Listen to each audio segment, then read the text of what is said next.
generalmente pues se considera al trastorno bipolar como una enfermedad que tiene periodos de manía, tiene periodos de depresión, y pues la idea en el fondo es disminuir la severidad de esos periodos de manía y depresión, más o menos estabilizando, ¿no? Llegando a un punto más o menos medio del estado de ánimo. Entonces, como la idea es disminuir los extremos, se acuñó hace ya mucho tiempo ese término, más de 30, no, sí, por ahí unos 20, 25 años, ese término de estabilizadores, y se ha mantenido mucho en la práctica clínica, aunque en realidad pues no es que su mecanismo de acción sea directamente estabilizar el ánimo o necesariamente disminuir esos dos picos de la misma forma. Ya lo vamos a ver un poco más en detalle. Entonces, pues ese nombre lo van a escuchar, pero como les conté la vez pasada, es mejor llamar a estos medicamentos más por sus mecanismos de acción, que es la idea, digamos, en la nomenclatura basada en neurociencia. Carbonato de litio y el valproato. ¿Listo? Lo primero, antes de ir a esos medicamentos, es recordar algunas cosas, alguna generalidad sobre este trastorno del que me voy a hacer referencia, el trastorno bipolar. Igual que en los casos anteriores, recordemos, llega una persona con síntomas de enfermedad mental. Lo primero que uno debe intentar pensar es causas urgentes, secundarias de ese trastorno, ¿no? Una persona con síntomas depresivos, una persona con síntomas ansiosos, una persona con síntomas psicóticos, una persona con síntomas maníacos. Se debe empezar a pensar causas urgentes, agudas, diferentes, secundarias de estos síntomas, y empezar a estudiarlo para descartarlo, ¿no? Esto es un enfoque distinto, ¿no?, al que haría, digamos, alguien en psicología. Llega una persona con síntomas en psicología y lo enfocaría completamente diferente. En medicina reconocemos pues la posibilidad, no son los más casos, no es la mayoría de casos, ¿cierto?, pero está la posibilidad de que esto sea causado secundariamente, por ejemplo, causa neurológica, una causa endocrinológica, ¿cierto?, o como efecto de alguna sustancia. Entonces, pues lo primero es estudiar esto, descartar allí las causas más frecuentes, y ahí sí, pues iniciar un tratamiento farmacológico y no farmacológico si es necesario. Porque pues la idea no es hacer tratamiento psicoterapéutico si es un tumor, si es una cosa, no, si es un hipertiroidismo. Pues aquí rápidamente esto lo van a ver en detalle en psiquiatría. Tenemos al trastorno bipolar, un trastorno caracterizado por episodios maníacos, ¿cierto?, donde el ánimo, digamos, esta curva aquí representaría el estado de ánimo. Lo normal es que nuestro estado de ánimo fluctúe ligeramente, ¿cierto?, día tras día, más o menos estará estable, pero pues ligeramente fluctuará un poco semana tras semana.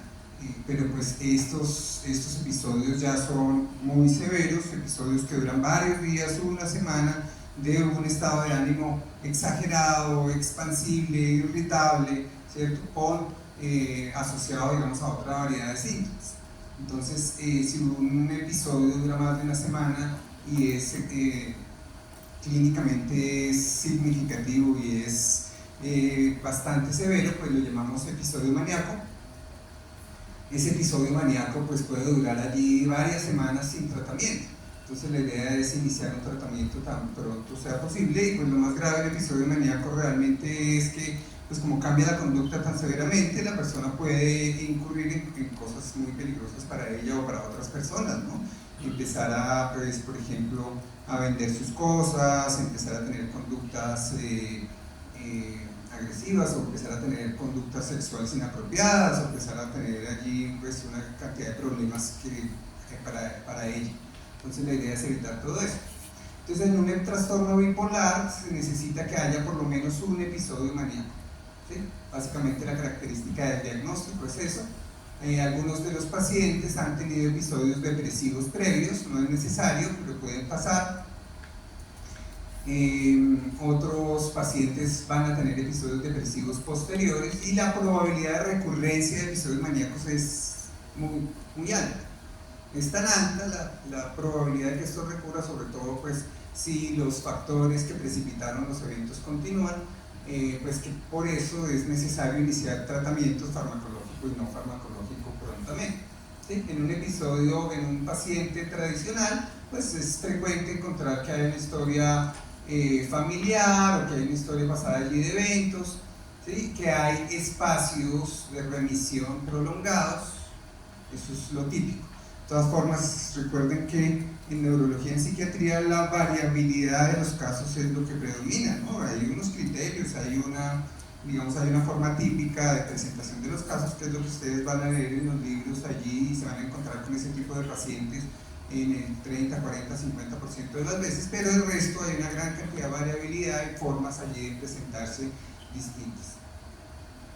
¿Listo? Entonces tenemos allí ese episodio, ese trastorno bipolar, en donde los pacientes usualmente la mayor parte del tiempo permanecen en un intervalo sin síntomas, lo que llamamos eutimia, ¿sí? Y luego empieza a aparecer episodios maníacos o depresivos, y pues esto va afectando progresivamente la calidad de vida.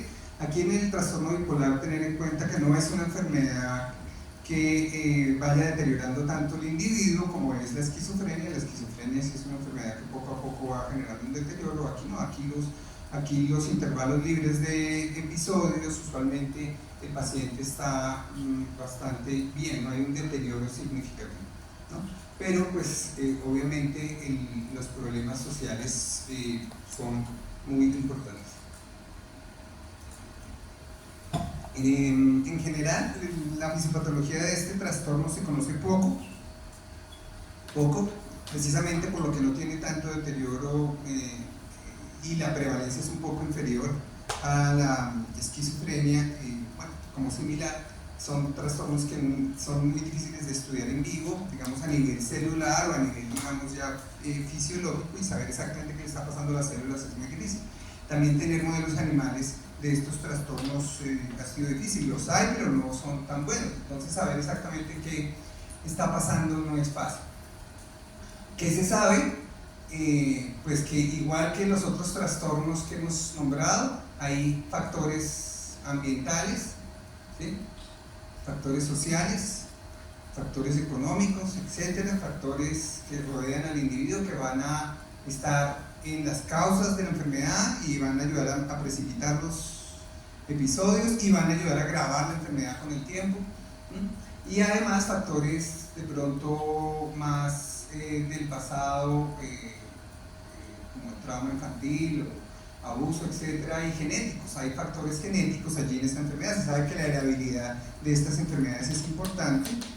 Siempre se ha pensado allí que hay más de la mitad de la enfermedad tiene un origen genético, pero es algo que no se ha podido demostrar. ¿Sí? La heredabilidad es alta, pero ya si ustedes se analizan bien ese concepto de heredabilidad, pues ese es un concepto que también depende del contexto donde se estudie. Entonces, por eso, digamos, en realidad no se sabe perfectamente la proporción que tiene que ver allí entre lo social y lo genético. Aquí, a diferencia de la esquizofrenia, ha sido mucho más difícil encontrar pacientes con mutaciones puntuales que produzcan la enfermedad, y por eso también es más difícil estudiar la fisiopatología. Algunas cosas que se saben están acá, las voy a nombrar allí rápidamente. Tiene muchas de estas enfermedades, se ve algo de activación microglial, algo de inflamación, se ven cambios a nivel celular, epigenéticos o a nivel de estrés oxidativo. En esta enfermedad particular se habla mucho y se está estudiando mucho esto, la disfunción mitocondrial. Alteraciones, aquí se refiere a toda la parte de la plasticidad cerebral, alteraciones neurotróficas, y en todos estos trastornos se habla de alteraciones en el eje hipotálamo, en hipófisis adrenal, o sea, es decir, la liberación de cortisol está aumentando. Entonces, fíjense que estos son en general cambios muy inespecíficos que se observan a veces en otras patologías, que es especialmente bipolar lo que más se está estudiando. Toda la parte mitocondrial, también se está estudiando la parte del ciclo circadiano. En esta parte del ciclo circadiano se ha visto también allí alteraciones, sobre todo por la presentación episódica de estos casos, El hecho de que se presente, por ejemplo, una vez al año o una vez cada 2 años, los episodios con cierta periodicidad hace pensar de que tenga implicaciones el ciclo circadiano. ¿Qué otra cosa allí importante se está estudiando? Toda la parte de inflamación. Ahora se está pensando en buscar sustancias que disminuyan un poco estas citoquinas proinflamatorias que pueden estar participando en la fisiopatología. Aquí también hay alteraciones sinápticas, pérdida de la sinapsis, pero no es tan marcada como en la esquizofrenia. La esquizofrenia claramente se ve esto mucho más marcado, aquí no tanto. El hecho de que se pierdan sinapsis se alcanza a detectar en resonancia magnética cuando se mide el grosor cortical. Al medir el grosor cortical se nota en estudios de muchos sujetos, ¿no? En muchos sujetos, si uno ve una sola resonancia de un paciente no ve nada, ahí se ve perfectamente normal, pero cuando se hacen estudios de muchos sujetos se logra detectar una pequeña, ¿sí? Esto es una pequeña disminución del grosor cortical, principalmente en áreas asociativas del lóbulo frontal, temporal, parietal, incluso en regiones mediales del lóbulo frontal, ¿sí? Entonces, áreas asociativas son las que están afectadas, ¿vale? Esto es similar a lo que pasa en esquizofrenia. En esquizofrenia es un poco más marcada esta pérdida cortical, que no está dada por pérdida neuronal, no es que se estén muriendo neuronas, de pronto hay algo de muerte neuronal, pero eso no se ha podido demostrar bien, sino es pérdida de sinapsis, ¿cierto? Pérdida de espinas dendríticas, y eso es lo que está contribuyendo a la enfermedad. Como les digo, no es lo suficiente como para hacer un método diagnóstico, ¿vale? En resonancia funcional se ven cambios inespecíficos en muchas regiones, se ven cambios inespecíficos en regiones temporales, en la ínsula, regiones frontales, parietales, o sea, las mismas áreas asociativas, ¿sí? Incluso también se han detectado cambios en ciertas regiones subcorticales, hipocampo, núcleos basales, tálamo, en la corteza aquí. Resonancia funcional aquí se puede hacer de diferentes métodos, en estado de reposo, en tareas, pero nada de todos estos hallazgos ha sido consistente. Que uno diga, consistentemente los pacientes tienen estas alteraciones allí. No, lo más frecuente que se vea es cambios en la conectividad entre amígdala y el lóbulo frontal, corteza prefrontal, conectividad cerebral medida por resonancia funcional entre estas regiones. Es como lo más frecuente, pero tampoco es tan consistente como para hacer un método de diagnóstico. Entonces, bueno, y recalcamos aquí, lo que muestra es la dificultad de estudiar esto y la dificultad de poder usar métodos diagnósticos biológicos. Se espera que para el futuro haya biomarcadores y métodos diagnósticos que permitan sospechar el diagnóstico o subtipificarlo o de pronto guiar el tratamiento, ¿no? Pero eso todavía no ha ocurrido en la mayoría de trastornos en psiquiatría, porque pues estos métodos no son suficientemente sensibles. Se necesita que sean suficientemente sensibles y específicos para poder hacer un uso clínico. Lo mismo en espectroscopía, cambios cuando ve uno todo esto, disminución de ciertos metabolitos, aumento de ciertos metabolitos reportado en diferentes estudios. Si uno analiza ya con más cuidado va a encontrar que primero el aumento de la disminución es pequeña y no es tan marcada como para un diagnóstico. Aquí de los hallazgos más replicados, sobre todo esto, aumento en algunas regiones de glutamato, ¿sí? Y aumento en algunas regiones del mioinositol.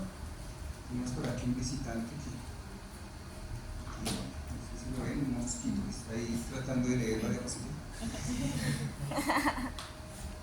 Entonces, pues digamos aquí básicamente lo que ayudan a entender estos estudios y los tratamientos que usamos es que en el fondo seguramente también está pasando lo mismo que hemos nombrado en otros trastornos, y es algún tipo de desbalance entre GABA y glutamato en algunas regiones en particular, ¿sí? Entonces, si hay algunas regiones en particular que son las más afectadas, eso se va a expresar más como un trastorno mental. Si hay otras regiones que están más afectadas, se va a expresar más como otro trastorno mental, y a la final por eso esas categorías tampoco son tan perfectamente bien delimitadas, porque pues el cerebro no es así, ¿cierto? Entonces fisiopatológicamente se pueden afectar un poco unas áreas, otras áreas más, y pues por eso en la práctica del DSM las categorías pues son categorías que ayudan a la práctica, que ayudan al diagnóstico, ¿cierto? Pero pues que no son tan delimitadas como otras categorías en otras especialidades, ¿no? Siempre tener en cuenta eso. Probablemente en el futuro se vayan a diseñar métodos diagnósticos un poco más flexibles para poder pues, dar cuenta de esa heterogeneidad de los pacientes. El hecho de reconocer que los medicamentos también actúan para muchos otros trastornos, pues también ayuda a eso. Bien, entonces tenemos un paciente con por lo menos un episodio maníaco, que ya sabemos que la recurrencia es tan alta, por lo cual se diagnostica con trastorno bipolar. Y el tratamiento es principalmente farmacológico, pero no exclusivamente. Recordemos que todos los trastornos mentales, lo ideal, y en la medida que haya posibilidades, debe haber un tratamiento no farmacológico. Aquí no voy a hablar mucho de esto, del tratamiento no farmacológico, pero pues siendo la última vez allí que nos vemos, probablemente sea importante recalcarles que esto no es solo para el tratamiento de los pacientes. Una vez uno ya se enfermó, ¿sí? Tenemos a que la gente se enferme para empezar a hacer ejercicio, nutrición, mejorar el sueño, no consumir sustancias psicoactivas, no, sino es algo que son hábitos que debemos conocer todos, ¿cierto? Debemos promover, debemos enseñar a nuestras personas cercanas, ayudarle a nuestros vecinos, a nuestros amigos y compañeros a que mejoren sus hábitos, ¿cierto? No promover en ellos los malos hábitos, y así ellos no promoverán en nosotros los malos hábitos para prevenir la enfermedad mental, ¿sí? Nadie sabe cómo va a manejar los retos y las dificultades que va a tener posteriormente, más difíciles, no sé, al final de su carrera, en residencia, en el trabajo, no sé cómo va a manejar eso, qué tan estresantes van a ser algunas cosas, cómo las van a manejar. Cómo las vamos a manejar depende pues de la parte psicológica, pero depende también de qué tan bien de salud esté uno. Si uno está bien de salud, se va a enfrentar mejor a cualquier enfermedad, a cualquier reto, a cualquier problema. Si uno está mal de salud, eso puede hacer que uno no sabe la predisposición genética que tiene de ninguna enfermedad, puede precipitar una enfermedad mental, ¿no? Y para cualquier persona que se sentía, digamos, libre de eso, porque en su familia nadie nunca ha sufrido nada de eso, si no se cuida lo suficiente, pues también no está libre de enfermarse, y una enfermedad no cura de otra, entonces puede tener 2, 3, o sea, la cosa es compleja. Promover el estilo de vida es importante. Antiguamente nos presumíamos los médicos del mal estilo de vida y que éramos los que más trasnochábamos y los que peor comíamos, y aún así no nos pasaba nada. No, hay muchos estudios que ven que la morbilidad en médicos, incluso especialistas, incluso gente que sabe todo esto, es alta. ¿Sí? También enfermamos de todo eso. Puede que sepamos, pero a veces no lo aplicamos. Entonces aprovecho este momento para recordarles la importancia de dormir mejor, comer más balanceadamente, no consumir sustancias psicoactivas, hacer más actividad física, ojalá ejercicio, y en los pacientes todavía más. Estos pacientes sí consiguen buenos grupos de apoyo. Los pacientes con trastorno bipolar muchas veces son proactivos y les gusta estar allí sabiendo de su enfermedad, preguntando, y se organizan, ¿no? A diferencia de otros casos, por ejemplo, pacientes con esquizofrenia o con depresión, que por todo lo contrario, se retraen y les cuesta mucho más trabajo buscar grupos de apoyo. Hay nuevos tratamientos que se están haciendo, frecuentemente se hace terapia electroconvulsiva en estos pacientes. Sí, aquí en el hospital de la universidad se va a empezar a hacer esto, terapia electroconvulsiva nuevamente. Hace mucho tiempo se hacía, después de que se perdió el San Juan de Dios no se volvió a hacer. Creo que todavía, hasta donde tengo entendido, no se ha empezado, lo van a empezar a hacer. Ustedes me corregirán si de pronto ya empezaron. Y aquí existe otro tratamiento que es estimulación magnética transcraneal, que también se está empezando a utilizar en estos casos. Ninguna de estas cosas es suficiente, ¿sí? Nada de esas cosas es suficiente, todas son complementarias. Aquí la pieza clave es el tratamiento farmacológico de estos casos. Son tan graves, tan difíciles, que difícilmente saldrían estos casos si no se hace el tratamiento farmacológico. La clasificación basada en neurociencia, entonces, vamos a decir que este litio lo llamamos un modulador enzimático. Es un ion, ¿no? pero en realidad pues tiene múltiples mecanismos. Si uno busca libros dedicados a eso o revisiones de artículos dedicados a buscar los mecanismos de acción, se encuentra pues una gran variedad de efectos que se ha encontrado que pueden producir en diferentes modelos celulares, en diferentes modelos animales. Entonces los mecanismos aparentemente son múltiples y no se sabe realmente cuál es el principal. Se piensa que el principal es modular algunas enzimas. El valproato todavía está incluso en un estadio más difícil. Tiene también múltiples mecanismos, ¿sí? Se sabe que también modula enzimas, se sabe que modula canales, ¿no? Pero digamos que allí no es fácil, mucho menos reconocer un principal mecanismo. Por eso no se le ha asignado, digamos, una categoría y se habla así de múltiples mecanismos. En trastorno bipolar también. Aquí no voy a hablar de estos medicamentos, pero los nombro acá para que sepan. También se utilizan bloqueadores de canales, como la carbamazepina y sobre todo la lamotrigina. Se está usando cada vez más la lamotrigina en pacientes con trastorno bipolar. Y en muchos pacientes también responden a bloqueadores D2, de los que hablamos la vez anterior. Muchos pacientes también responden a ese, pero no es el tratamiento principal. Los tratamientos principales son estos dos primeros. El litio, específicamente, es una de las moléculas también más antigua. Fue utilizada en el siglo XIX, a principios del siglo XX, para diferentes usos, pero nada muy importante, hasta que este psiquiatra australiano, que fue prisionero de la Segunda Guerra Mundial, muy piloso él, empezó a experimentar en animales y hizo en esa época, que pues los experimentos ya saben que en esa época eran muy específicos, eran muy distintos. Ahora pues hizo algo curioso y fue inyectar orina de pacientes, era psiquiatra, orina de pacientes en este modelo animal de cobayos, y dándose cuenta de que estos animalitos se empeoraban más rápidamente con pacientes con trastorno bipolar, con la orina de pacientes de trastorno bipolar, que de otras patologías. Entonces ahí fue que pues, inició su curiosidad de saber por qué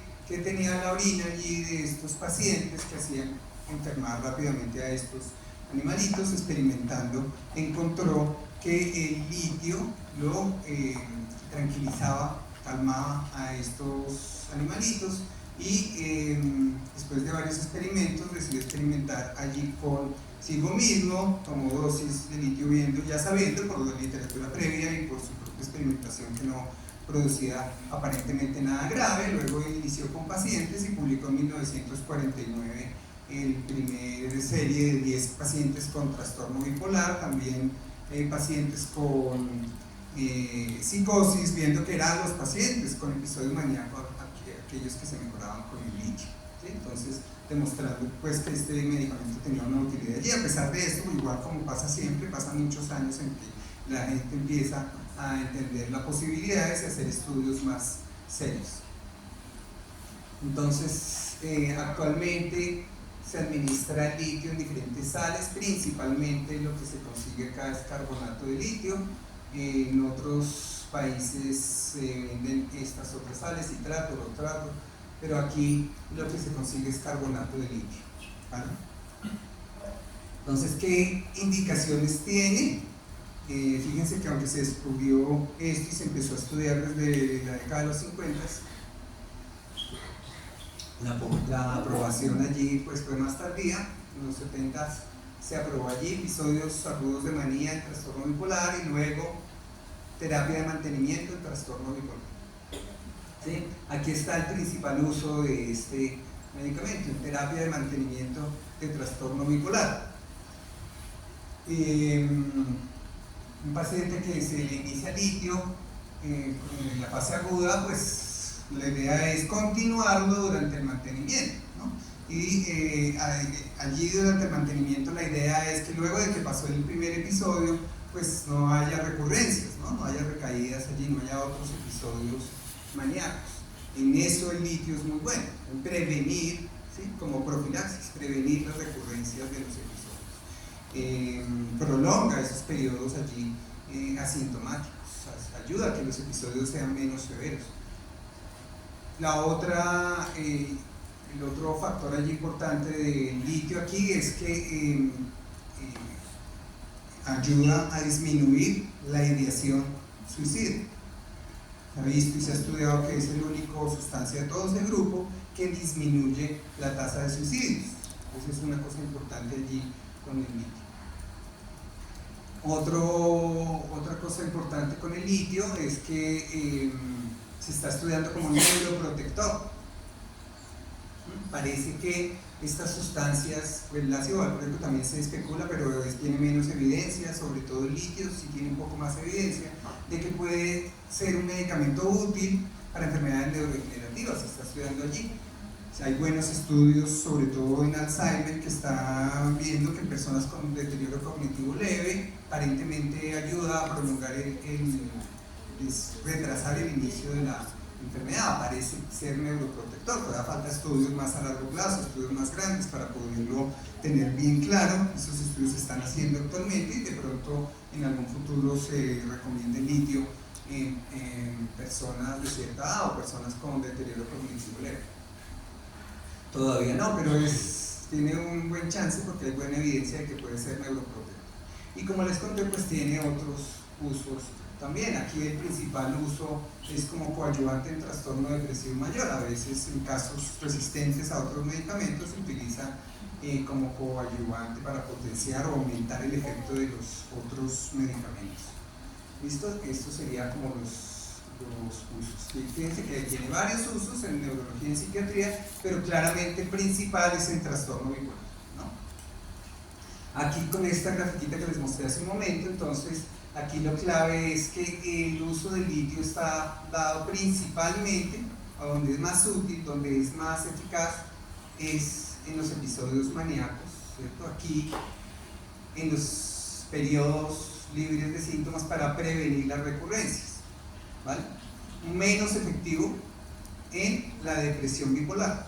Aquí en la depresión bipolar también es útil, ¿sí? Parece que tiene un efecto, pero es menor.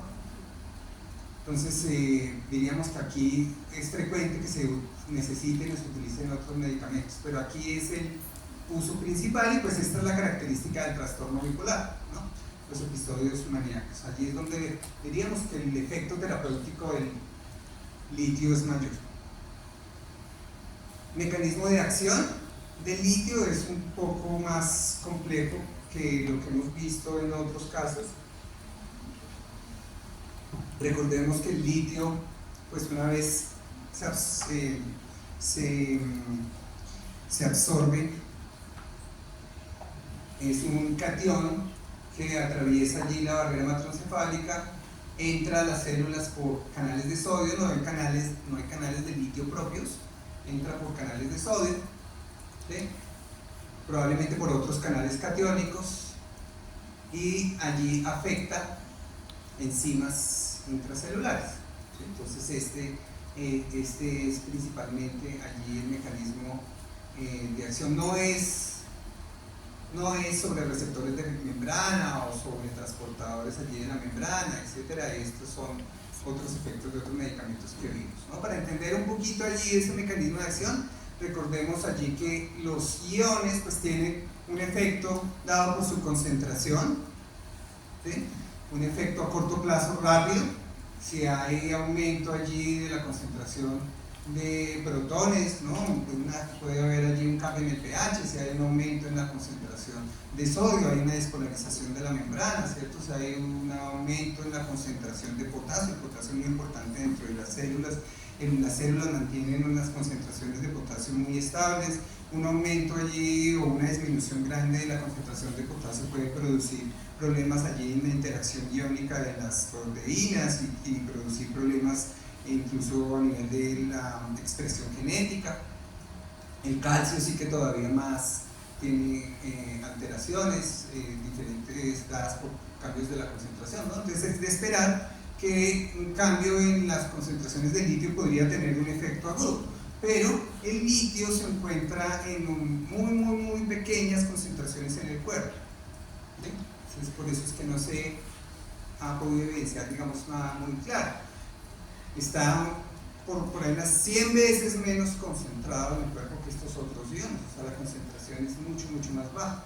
Y dentro de las células todavía más baja, ¿no? Está un poquito más concentrado afuera de las células, un poquito menos concentrado adentro de las células. Allí usualmente tenemos litio circulante y está pasando allí las membranas, pero su función no está tan clara en la fisiología, ¿sí? Aquí pongo el magnesio porque también es interesante ver cómo algunas proteínas reaccionan al magnesio. Esto seguramente lo escucharon alguna vez en fisiología, cómo hay ciertas proteínas como el receptor NMDA que dependen del magnesio. Si el magnesio está unido, no hay paso de iones de sodio cuando la membrana está en reposo. Aquí la membrana, cuando está negativa en reposo, no hay paso de corrientes de sodio. Se necesita que el magnesio no esté unido al canal NMDA para que puedan haber corrientes allí. De hecho, incluso en reposo, si no hubiera magnesio, habría entrada de sodio.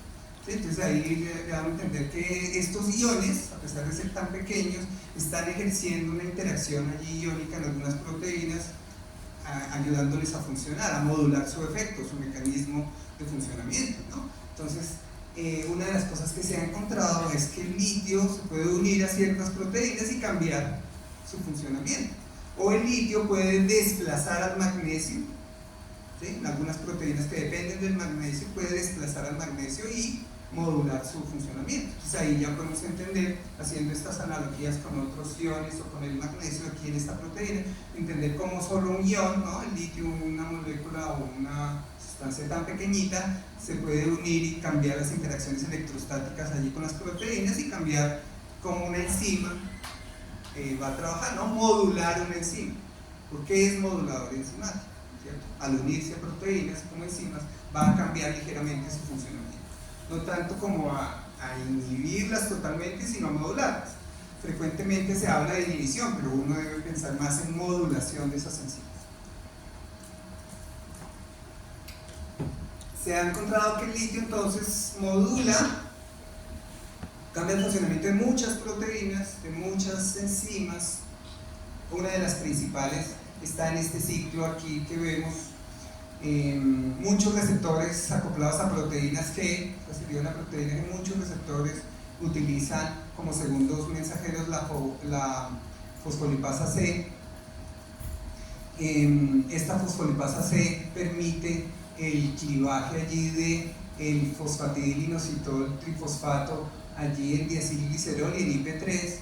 Entonces la función de la fosfolipasa C es convertir allí en PIP3 en diacilglicerol. Son fosfolípidos de membrana, ¿sí? Estos dos son fosfolípidos de membrana que van a producir allí un efecto en otras moléculas que van a terminar allí afectando, por ejemplo, la fosforilación, o van a afectar allí procesos nucleares.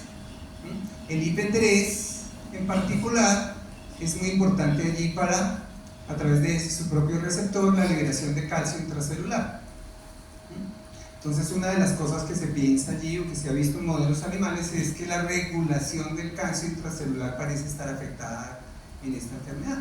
Cómo el calcio intracelular se regula. Una manera allí de pensarlo es que hay un aumento en algunas células de estos procesos, y la idea de litio es disminuir un poco esa actividad aumentada de estas células. En particular, el litio actúa específicamente aquí a través de este ciclo que está acá. Aquí otra vez tenemos a la fosfolipasa C, ¿cierto? La proteína G que activa la fosfolipasa C, que me permite el diacilglicerol y el IP3. Y fíjense que para tener este PIP2 y poderlo convertir allí en sus derivados, necesitamos todo un ciclo aquí constante de producción de algo que se llama el inositol o el mioinositol, ¿sí? Necesitamos producir constantemente inositol o mioinositol, y como les mostré en las imágenes previas, aparentemente la producción de inositol puede estar aumentada en algunas áreas del cerebro. Entonces se postula que el litio estaría aquí modulando o inhibiendo, ¿cierto? Modulando estas enzimas, la inositol monofosfatasa principalmente, ¿sí? O la inositol polifosfatasa, pero principalmente esta, la monofosfatasa, la IMP-ASA.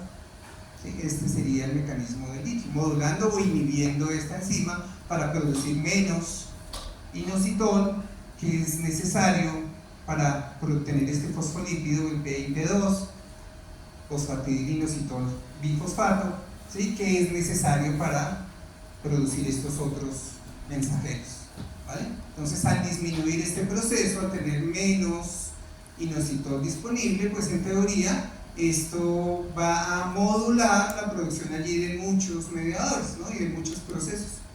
Es mejor pensarlo como modulación y no como una inhibición, porque pues aquí entre todos estos procesos hay procesos importantes, necesarios para las células.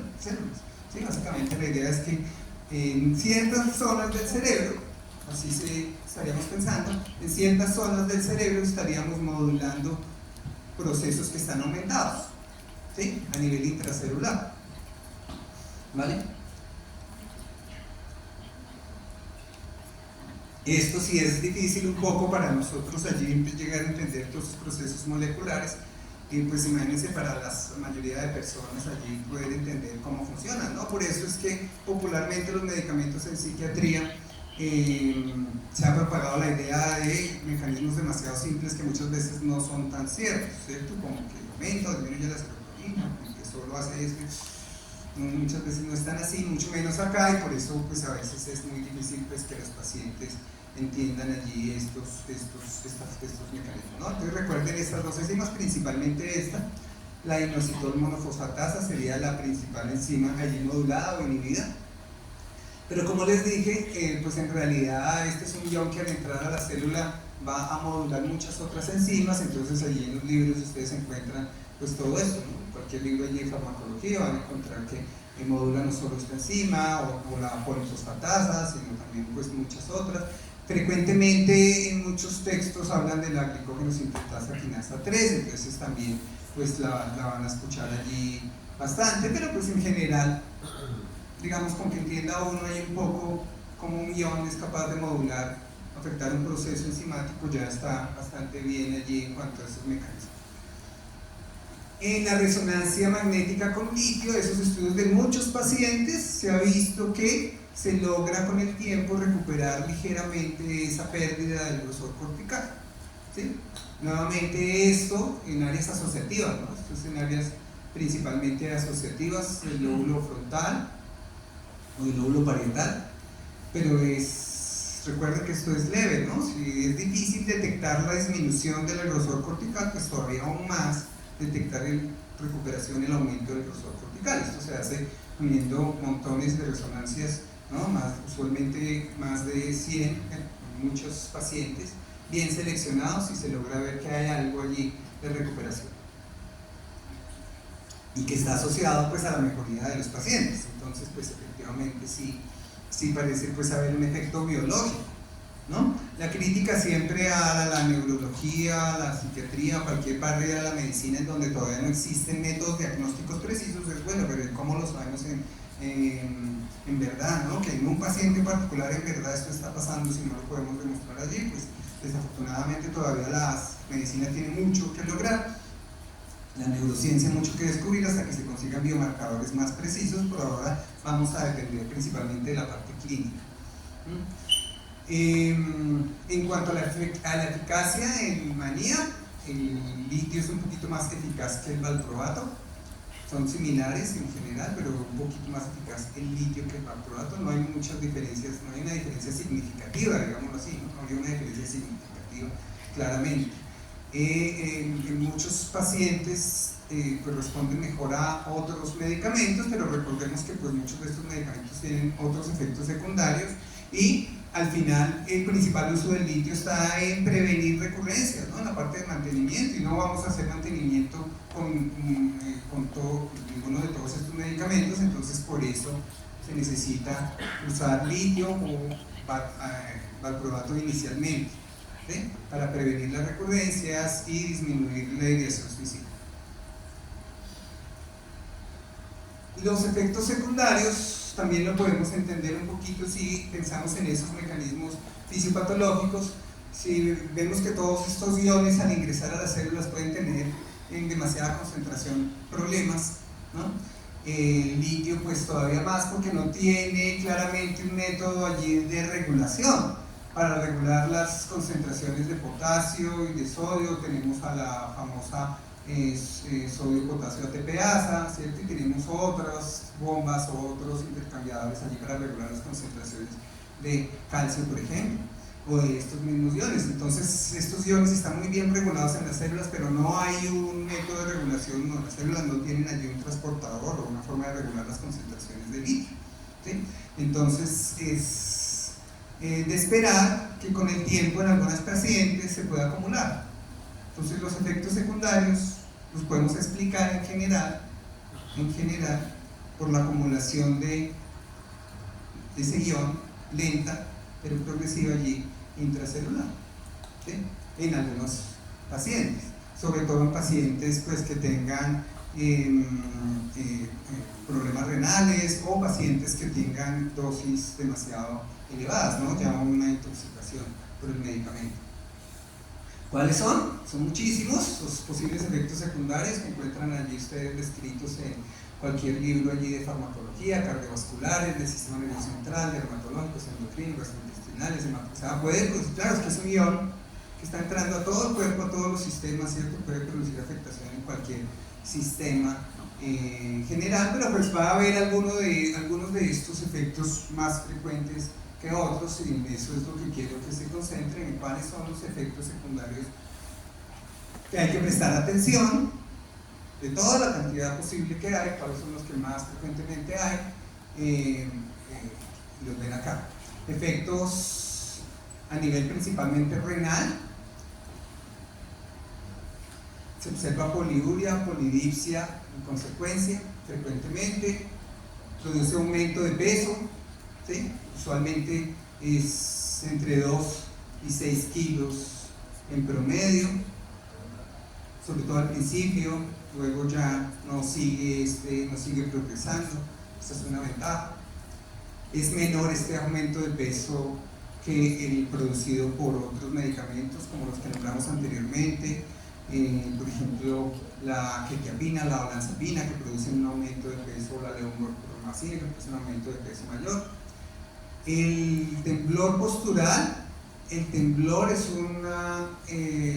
el aumento de peso y el temblor son dos efectos que de forma interesante, curiosamente, se ven con valproato y con litio.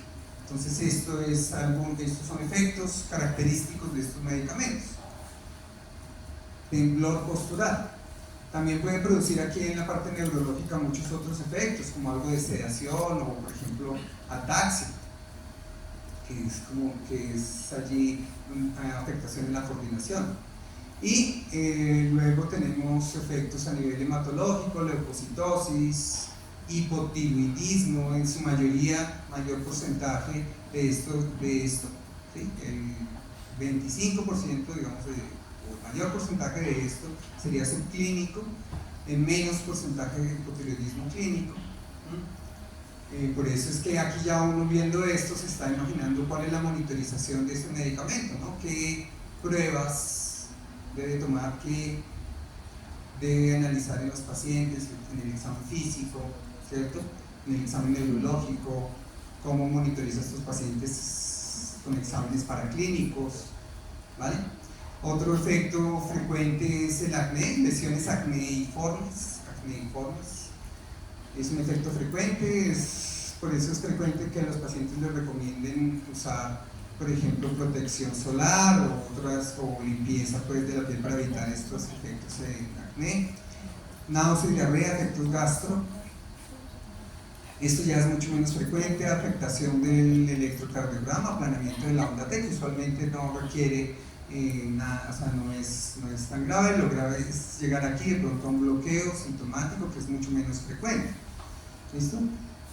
Estos serían como efectos secundarios allí en el paciente. También tenemos efectos de este tipo, sobre todo cardiológicos a nivel del feto. puede producir efectos cardiológicos, por eso en el primer trimestre de una mujer embarazada no se suele recomendar este tipo de medicamentos que puedan ser potencialmente teratogénicos, o el litio, que tiene efectos cardiológicos. Y entonces aquí tenemos este medicamento, ¿no? El litio. La mayor porcentaje, pongámosle cerca de un 30-40%, un 40% de los pacientes, sobre todo en los casos más típicos, responden bien al litio, ¿sí?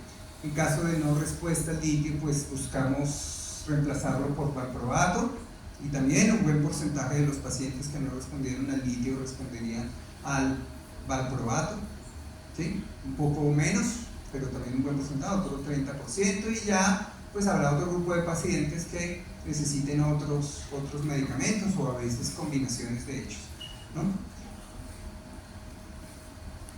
El valproato específico, fíjense que tiene diferentes formas farmacológicas.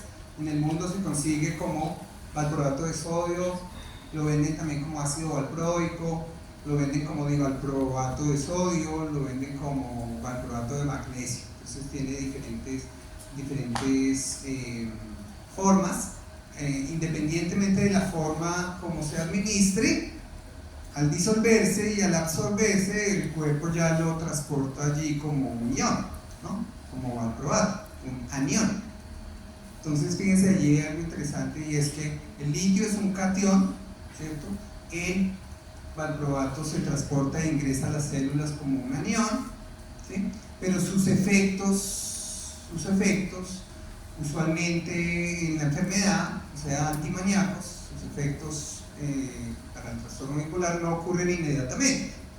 Eso le da a uno pensar que los efectos no son por esas concentraciones, o sea, no son efectos eléctricos, ¿sí? No es como muchos otros medicamentos antiepilépticos, por ejemplo, que se administran y que ya en cuestión de pocas horas empiezan a ejercer su efecto, que tienen un efecto directamente allí sobre los canales, ¿sí? O, por ejemplo, como las benzodiazepinas, que van a agonizar allí el GABA y tienen un efecto ya muy rápido, ¿sí? Porque directamente están agonizando un receptor. Sino estos efectos, al no ser por sus propiedades iónicas, eléctricas, tienen que ser por sus mecanismos intracelulares a largo plazo, lo que vimos anteriormente, ¿sí? A pesar de ser de circular como iones, el efecto farmacológico esperado no es por esa carga iónica. ¿Listo? Y cuando miramos el ácido valproico nos damos cuenta, y por eso dice múltiples mecanismos, es una molécula mucho más compleja. Al ingresar a la célula por transportadores, este sí no pasa por los canales de sodio, sino ingresa es por transportadores específicos. Esos transportadores pues llevan ese ion a diferentes lugares que van a modular proteínas. Esos aniones van a modular proteínas, enzimas, proteínas de membrana, proteínas intracelulares, enzimas, y en una revisión pues de los posibles usos y mecanismos de acción de este medicamento se ha dado cuenta que interactúa con todo, ¿sí? Pero ¿cómo es posible que lo haga? Ya cuando entendemos que son iones, ¿cierto?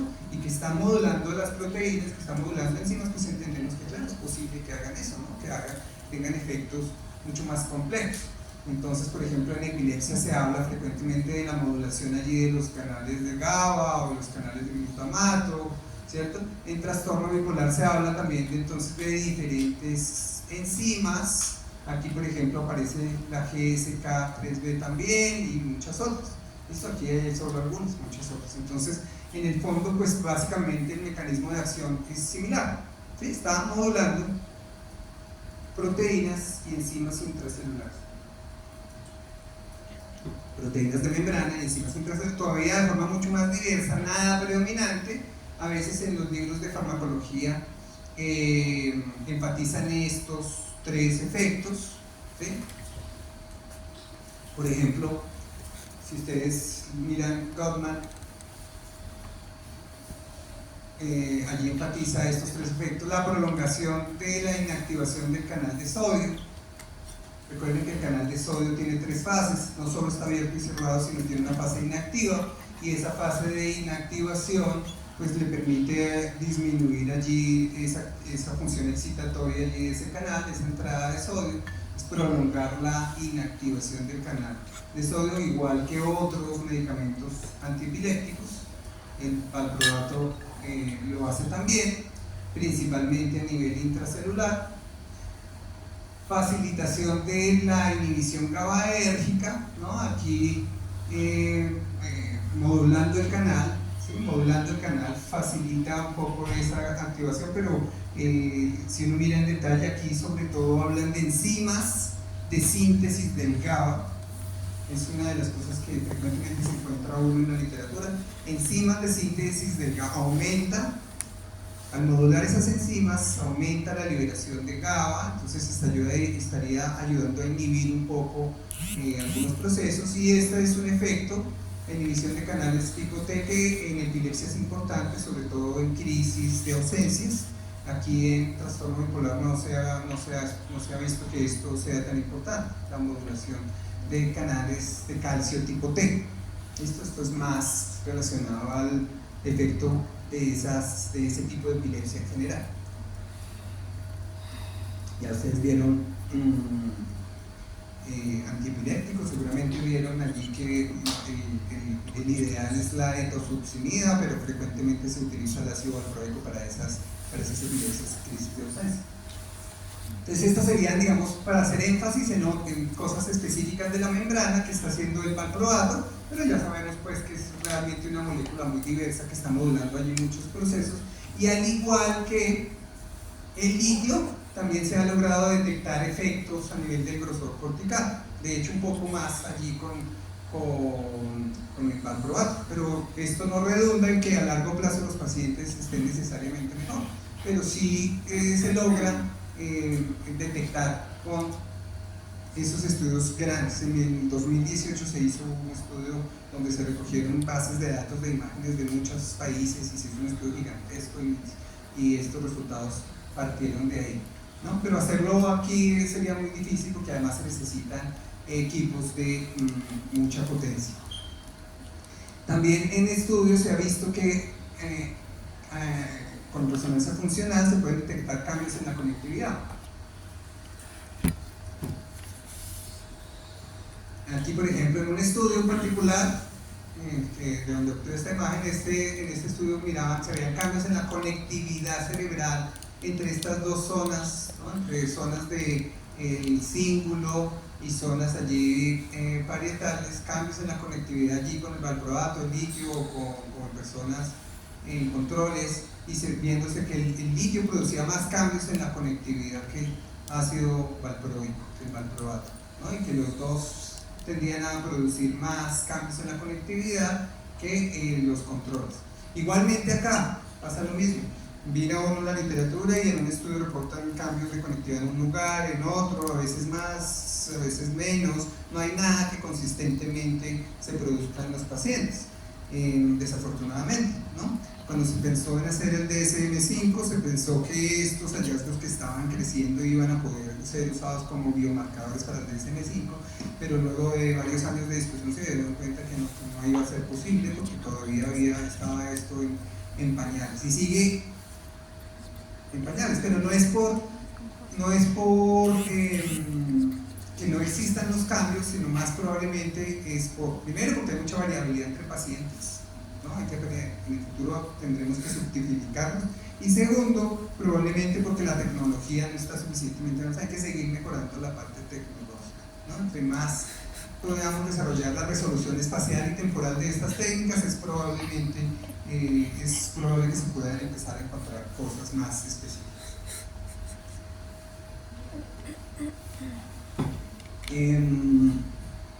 Siempre pues en medicina le tenemos digamos que motivación a la posibilidad de que la ciencia logre darnos claves para poder tratar mejor a los pacientes.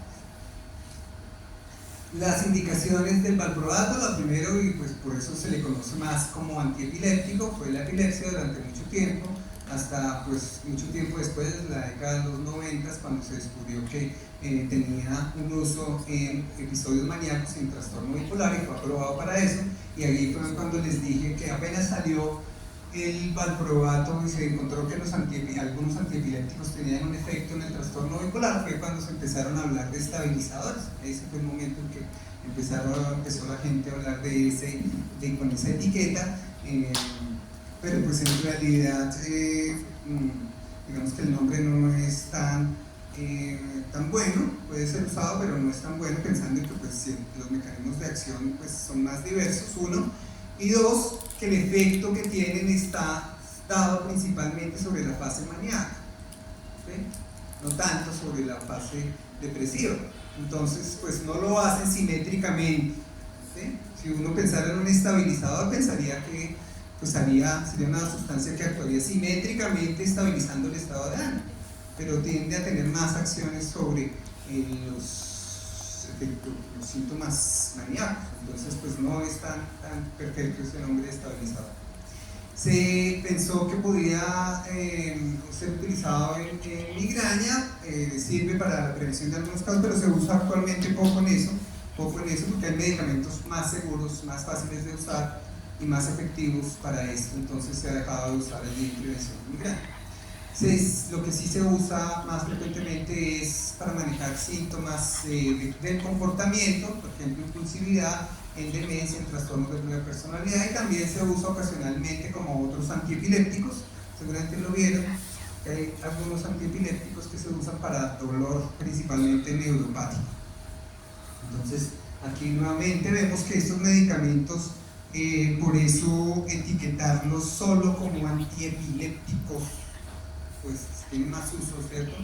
No sería exclusivamente ese, o como antimaníacos, tienen más usos, ¿no? Entonces sería poner una etiqueta al medicamento muy restringida. Por eso, pues la idea es utilizar la nomenclatura basada en neurociencia algún día, cada vez más. Como les digo, la principal utilidad de estos medicamentos no solo está en la fase aguda para disminuir la duración del episodio maníaco, sino en la fase de mantenimiento, y les conté que el litio es mejor para la prevención allí de las recurrencias, ¿cierto? El valproato también se utiliza para eso, es menos efectivo para eso, pero también se utiliza. ¿Listo? Entonces, digamos que sería un uso allí adicional. En este caso, podríamos decir que es off-label, ¿no? No está aprobado por la FDA para el uso en mantenimiento, pero se usa frecuentemente también para eso, sobre todo en pacientes que por alguna razón ya no respondieron, o el litio no lo pueden usar o está produciendo efectos secundarios. Debido a varias razones, el litio ha sido menos usado en Estados Unidos. Entonces, en los libros, sobre todo de tratamiento, van a encontrar ustedes que se le hace más énfasis al valproato. ¿Sí? En Estados Unidos, por alguna razón allí, más de la facilidad del uso y de la promoción por las farmacéuticas, se ha promovido el uso allí del ácido valproico, y es el que más se usa ya para el trastorno bipolar, ¿vale? Pero acá los psiquiatras, pues primero porque tenemos la disponibilidad del medicamento, y segundo porque los estudios lo recomiendan, tienden a usar más el carbonato de litio. ¿Listo? Acá se usa más. De todas formas, van a encontrar diversidad. En psiquiatría ustedes encuentran que también depende de donde vayan a rotar, pueden encontrar diferentes visiones o diferentes formas de actuar, porque todavía falta, pues es una disciplina que le falta mucha más solidez en los hallazgos para hacer que haya más consenso, ¿sí? La idea del consenso es hacer que la mayoría de personas tomen cierta acción. A largo plazo, entonces, al prevenir el litio mejor las recurrencias, pues habrá menos incidencia de hospitalizaciones en el futuro, ¿no? Con el litio a largo plazo les va mejor. Al primer año, tal vez en el primer año, los dos medicamentos funcionen igual, ¿sí? Pero entre más vamos avanzando en el tiempo, pues vamos dándonos cuenta que el litio le va un poquito mejor que el valproato. Entonces, una forma allí de diferenciar el uso, cuando usar un medicamento de estos o cuando usar el otro, lo tenemos acá. Entonces, la idea, como les conté al principio, el litio se utilizaría bueno, los dos se utilizan para el episodio agudo, ¿sí? El litio más en casos de profilaxis para la fase de continuación o de mantenimiento, ¿sí? Este se usa más en esta fase, este también, pero menos, ¿vale? Y el litio tiene más uso sobre todo en eso, en un trastorno más típico.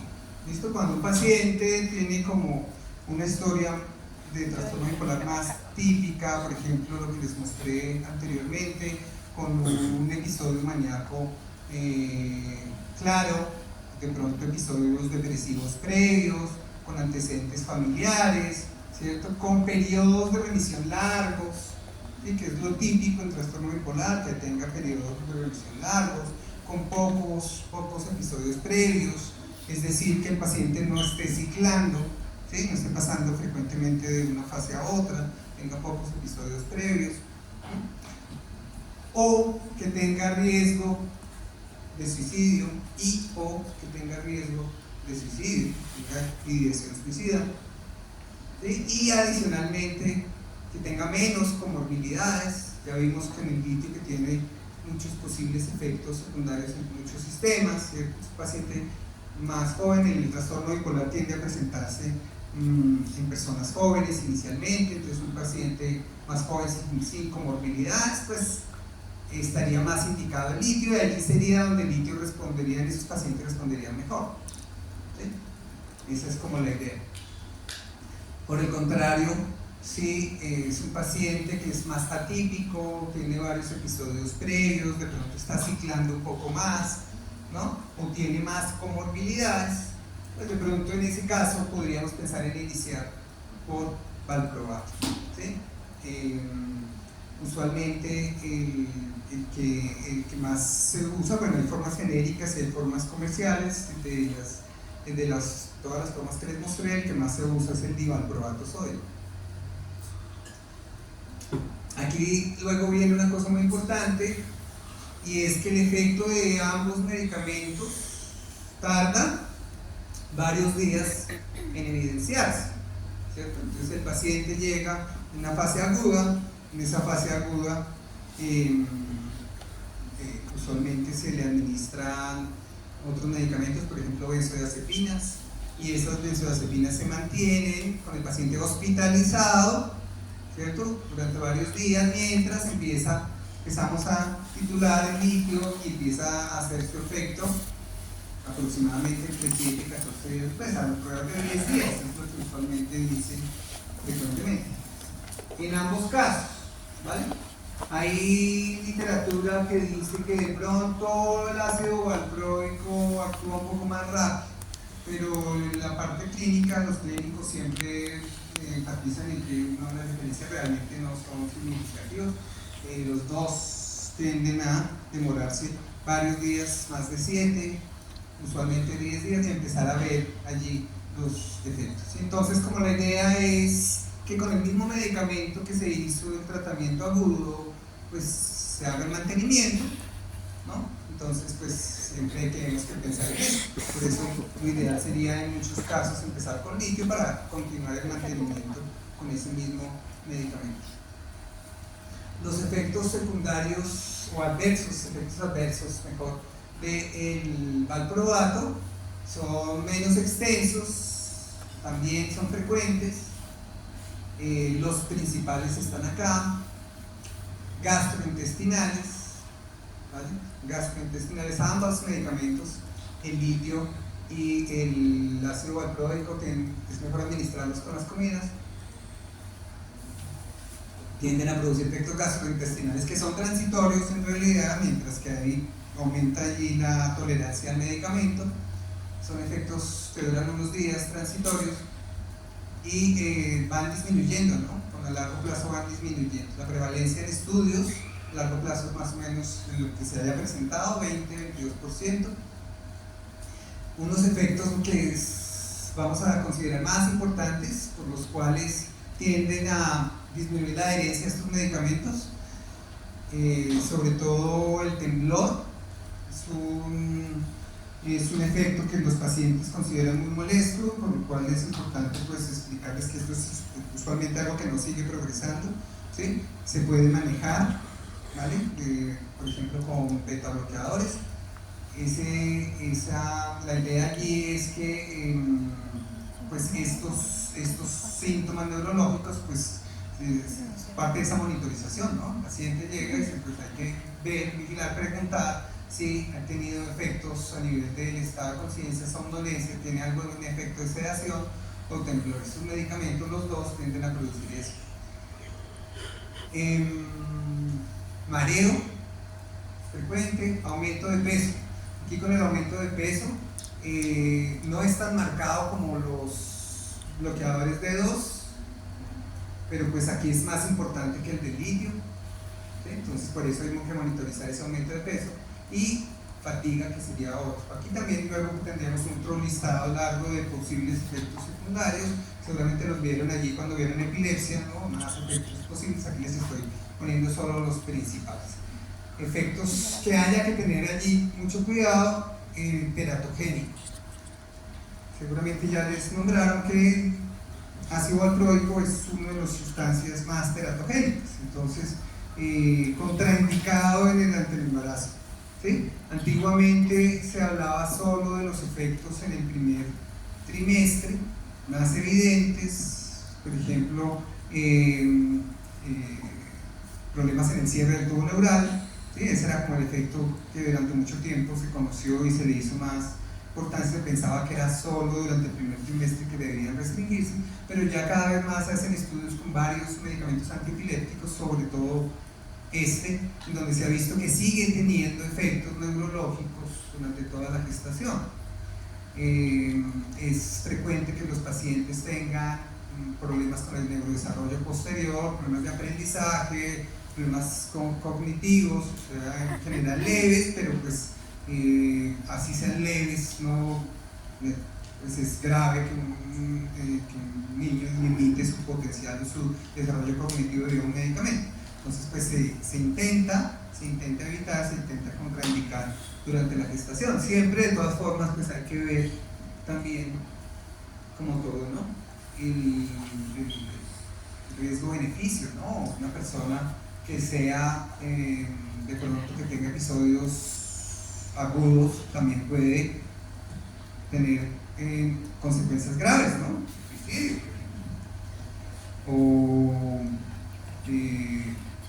accidentes, o trauma, bueno, una cantidad de cosas que va a tener, problemas que puede tener en el trastorno bipolar, que pues siempre habrá que ver allí, intentar utilizar otros medicamentos menos teratogénicos. Dentro de los efectos graves que hay que vigilar, hígado, páncreas, hepatotoxicidad, pancreatitis, hiperamonemia, síndrome ovario poliquístico, trombocitopenia. Sobre todo estos dos son los que más frecuentemente se podrían ver. Son raros, todos estos son raros, pero los más frecuentes serían hepatotoxicidad y trombocitopenia. Aquí vemos la comparación del ácido valproico con el aumento de peso.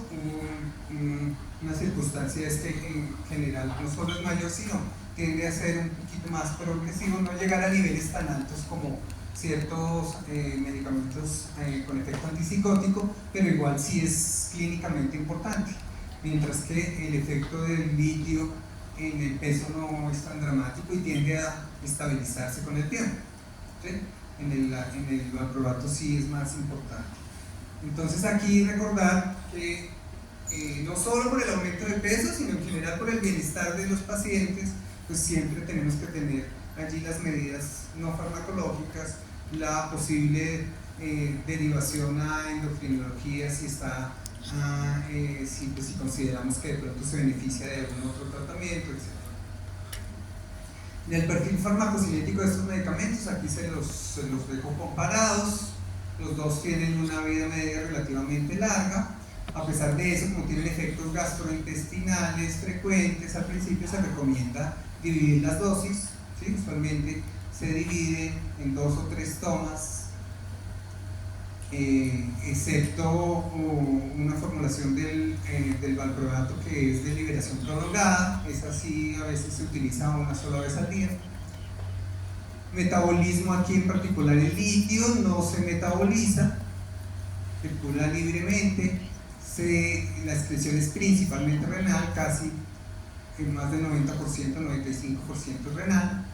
El valproato, en cambio, tiene principalmente un metabolismo hepático, ¿sí? Los metabolitos, ninguno es clínicamente importante y se eliminan principalmente a nivel renal.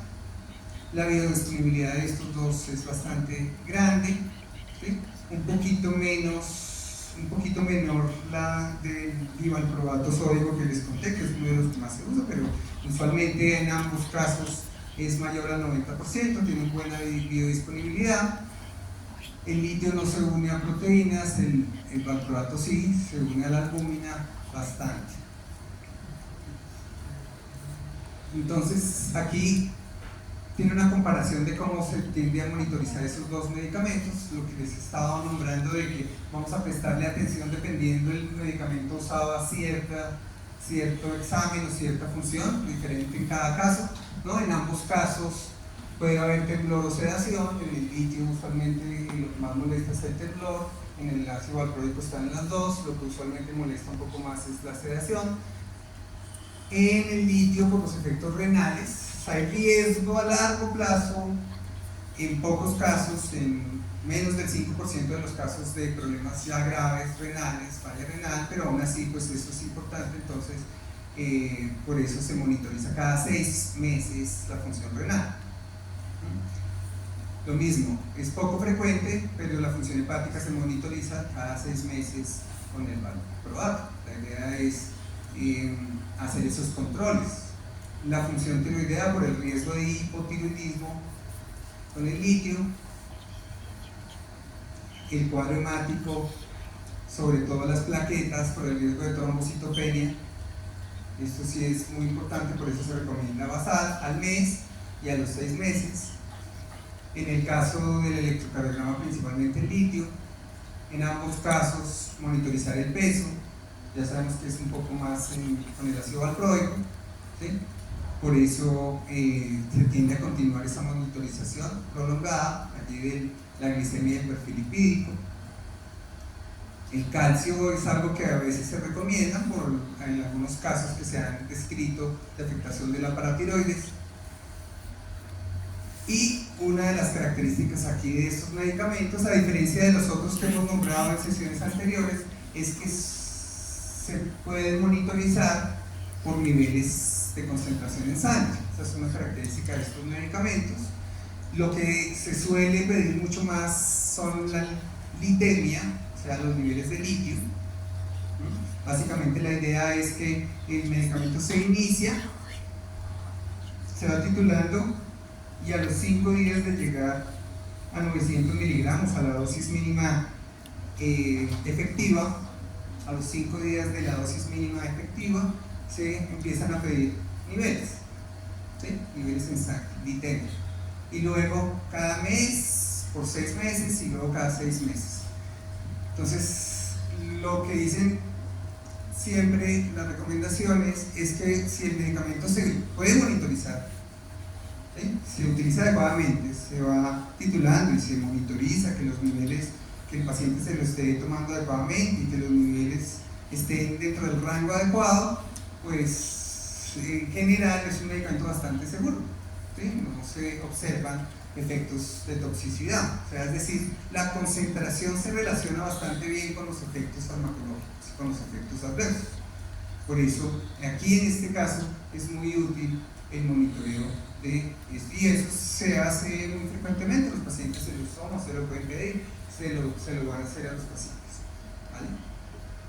Aquí en el caso del ácido valproico se hace mucho menos, pero pues en caso de sospechas de que haya de pronto un mal uso del medicamento o una pérdida de efectividad o de pronto algún síntoma en particular, pues también se pueden monitorizar los niveles, ¿vale? Aquí está, aquí abajo, cuáles son los niveles esperados de estos medicamentos. Entonces, ¿qué tenemos? Formas genéricas en cada caso. En el litio, en la forma comercial se llama Teralite, ¿sí? ¿Y cómo se inicia? Entonces, este medicamento usualmente viene de 300 miligramos, se inicia con 600 miligramos y la dosis mínima terapéutica está, la dosis mínima efectiva está entre 900 y 1200 al día, ¿sí? 900 y 1200 al día. Entonces se puede, por ejemplo, hacer tomas, ¿no? Aquí 2 tomas cada 8 horas, o aquí 3 tomas cada 8 horas para llegar a los 900, ¿vale? Y la idea es que una vez se inicia con 600, se van haciendo ajustes, se sube 300 cada 3 a 5 días, ¿sí? Progresivamente, para mejorar la tolerancia del paciente y disminuir los posibles efectos adversos iniciales, ¿vale? Entonces, con ambos medicamentos es similar, ¿no? Tienen un inicio, se va titulando, tiene una dosis mínima efectiva, ¿vale? Y hay que hacer ajustes cada 3 a 5 días para hacer un mantenimiento que va dependiendo de la respuesta clínica. Si el paciente ya lo está respondiendo bien allí con 900, pues será suficiente, ¿no? Si no, pues se puede ir hasta 1200 usualmente. Y ya. Tengan cuidado nuevamente lo que les dije la vez pasada, que si miran estos intervalos en los libros americanos, ¿no? Usualmente son intervalos más amplios, pues porque pues, la población es diferente. Lo mismo acá en los niveles. Aquí en los niveles, por ejemplo, fíjense que inicialmente estamos buscando unos niveles en sangre un poquito más altos que luego los niveles de mantenimiento. En los niveles de mantenimiento ya podemos ir luego bajando la dosis para poder tener unos niveles adecuados y evitar efectos secundarios. Pero máximo de 1.2 mil equivalentes, ¿no? ¿Cómo recordar allí estos datos? Bueno, es igual lo van a ver allí en los resultados del examen, pero recuerden que los equivalentes que tenemos en sangre de, por ejemplo, el sodio, ¿se acuerdan cuánto es la concentración de sodio normal? Son 100 veces mayor, ¿no? Son 640 mil equivalentes. Son iones que están mucho más concentrados extracelularmente, mientras que la concentración extracelular de este ion es mucho más chiquitica, ¿no? Buscamos llegar a unos niveles más o menos allí entre 0.8 y 1.2 en la fase aguda. Luego en la profilaxis entre este intervalo y en la depresión bipolar y de igual manera. Por ejemplo, en Goldman y Hillman los intervalos son más amplios y van a niveles mucho más altos, entonces allí tengan cuidado porque ya 1.5, esto aquí en Colombia ya los pacientes usualmente están presentando síntomas de toxicidad, ¿sí? Entonces llegar máximo hasta 1.2. Y el valproato, pues entre 50 o 60 y 100 microgramos por mililitro es suficiente. ¿Listo? Entonces la idea es, en ciertos casos se utiliza, no frecuentemente, pero en ciertos casos se pueden pedir niveles de ácido valproico. Cada vez se utiliza menos frecuentemente. ¿Listo?